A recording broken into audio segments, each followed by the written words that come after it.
Oke ya, sekarang saya rasa adalah perlu dari Pak Dino. Kita minta Pak Daus misalnya nih tentang fix dan grow mindset. Melanjutkan apa yang disampaikan oleh Pak Kais berkaitan dengan pola pikir ya. Jadi memang hari ini kalau kita lihat yang sedang hangat dibicarakan itu tentang pembelajaran mendalam ini ya. Jadi pembelajaran mendalam ini memang muaranya atau pangkalnya itu berada di pola pikir. Pangkalnya itu berada di pola pikir.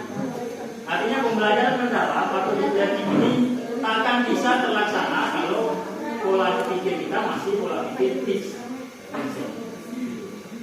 Nah hari ini kalau saya larikan ke diri saya sendiri, memang masih ada ya, masih ada bumbu-bumbu fix itu ke diri saya masih ada. Begitu juga ke kita semuanya masih ada pola pikir yang sifatnya fix mindset. Contohnya misalkan ya, terhadap misalkan perubahan-perubahan atau pembaruan yang terjadi hari ini. Misalkan, ada pembelajaran mendalam lagi juga nih, apalagi yang baru sama aja nih. Atau misalkan, ganti menteri, ganti lagi nih modelnya nih. Jadi ketika kita menganggap perubahan-perubahan atau pembaruan itu menjadi suatu beban dan kesulitan bagi kita, itu salah satu contoh suara fix mindset. Salah satu contoh pola pikir tetap.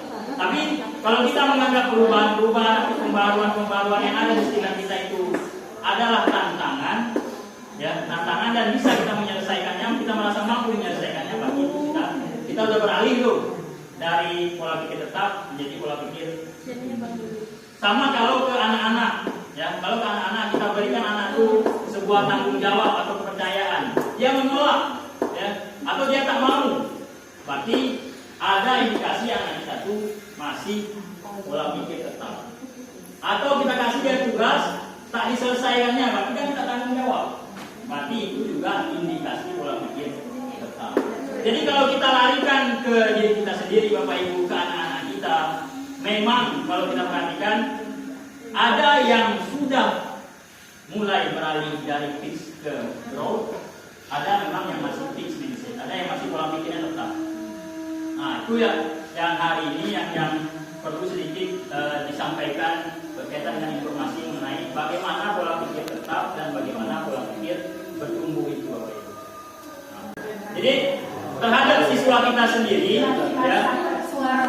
ya terhadap kita sendiri, bagaimana kita sudah harus mengetahui ini mana siswa kita yang dia masih PPT atau pola pikir tetap, mana yang masih pola pikir, mana yang sudah pola pikir bertumbuh.